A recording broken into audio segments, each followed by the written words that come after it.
Let's be real. Are you tired of the endless, conflicting advice about what to eat? Keto, paleo, low-fat, low-carb. It's so easy to get completely lost. Well, today, we're going to cut through all that noise. We're going to build a simple, powerful framework for good nutrition that you can actually use, starting like right now.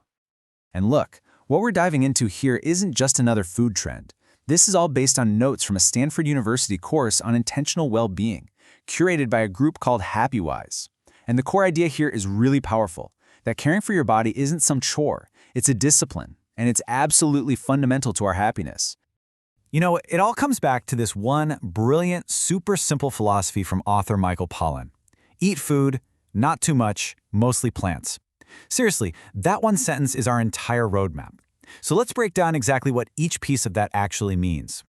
First up, eat food. It sounds ridiculously simple, doesn't it? But here's the catch. In our modern supermarkets, a lot of what's sold as food is what this course calls an edible food-like substance. So what is real food anyway? Let's unpack that. So for decades, we kind of got it wrong, right? We got obsessed with single nutrients. Remember the whole war on fat?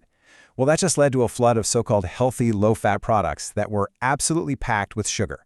The real key is to stop trying to isolate these little components and start looking at the whole food itself. Food is this complex, beautiful system, not just a pile of fats, carbs, and proteins to be micromanaged. Okay, so this really gets to the heart of it. On one side, we have real, whole foods, and on the other, we have these products that are literally engineered by food scientists to hit what they call the bliss point, that perfect storm of salt, sugar, and fat that makes them irresistible and keeps you coming back for more. They're stripped of all the good stuff like fiber, leaving you with just, well, empty calories. So here's a fantastic rule of thumb to carry with you. If a food has a TV commercial, a list of ingredients you can't pronounce, or a shelf life longer than your pet, it's probably not real food. Real food is simple. And you know what? It spoils, and that's a good thing.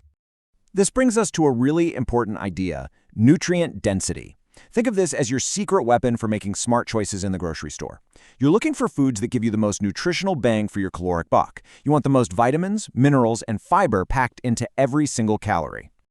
So let's look at the lineup, shall we?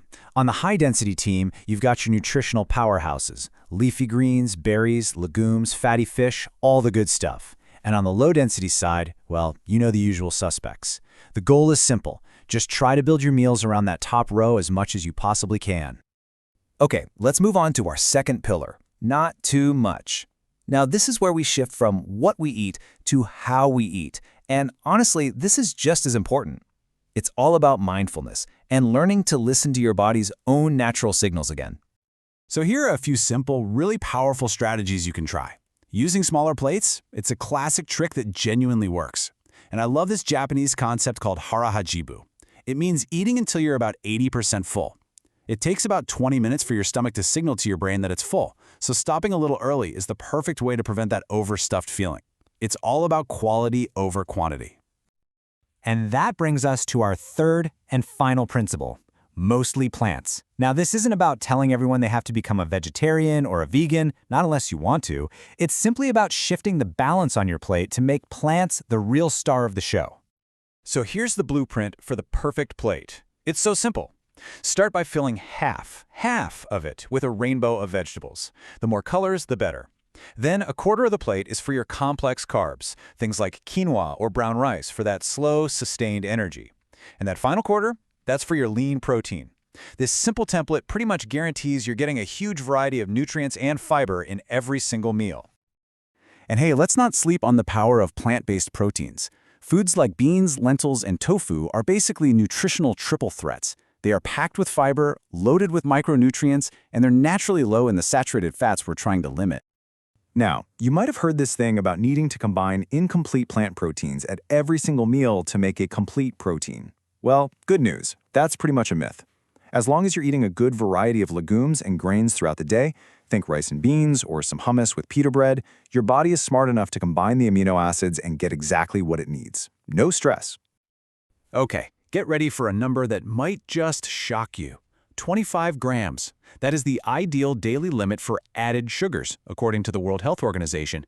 That's only about 6 teaspoons. And once you start looking at food labels, you'll be blown away by how quickly that adds up.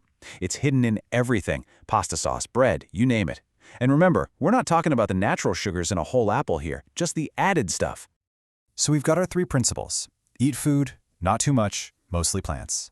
That all sounds great in theory, right? But how do we actually do this in a world full of takeout and convenience?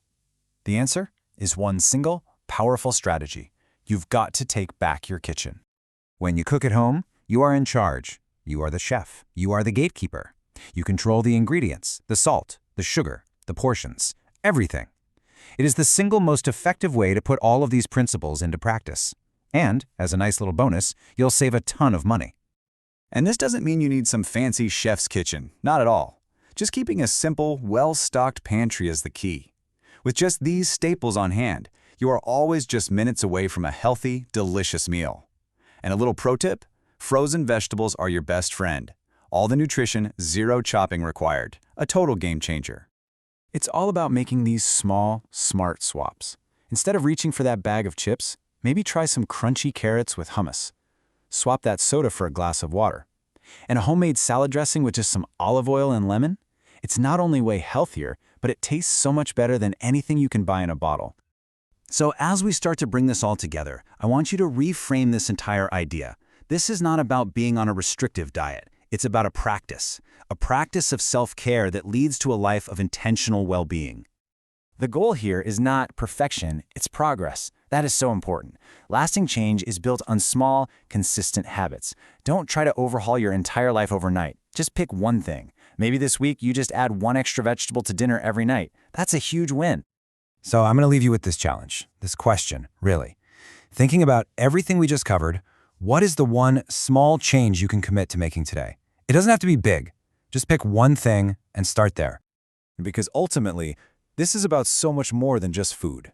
Your path to happiness, to intentional well-being, is directly connected to the discipline of caring for your body.